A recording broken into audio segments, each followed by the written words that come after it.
Sedikitnya 74 orang pejuang veteran di Kabupaten Maros, Sulawesi Selatan menghadiri undangan santap siang oleh salah satu warung makan di Kecamatan Turikale.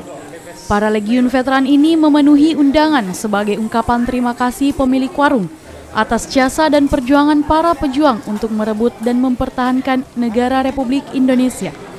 Dengan berpakaian lengkap disertai lencana, kehadiran para pejuang veteran ini tergabung dalam berbagai klasifikasi, mulai dari veteran perintis kemerdekaan hingga veteran Anumerta Perdamaian Republik Indonesia yang pernah bertugas di bawah mandat Perserikatan Bangsa-Bangsa.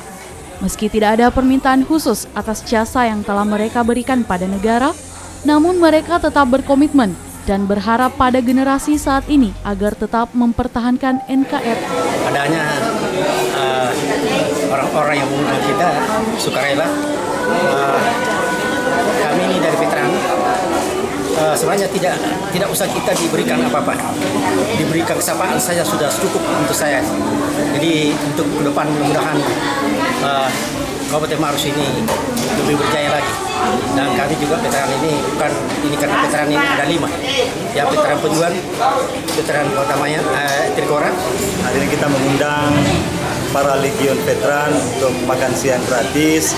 Ini sekaligus sebagai bentuk apresiasi kita kepada mereka.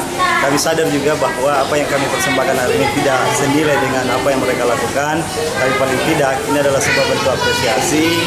Orang bilang bangsa yang besar adalah bangsa yang menghargai pahlawannya. Itu coba kita terapkan hari ini dengan mengundang mereka untuk makan siang gratis.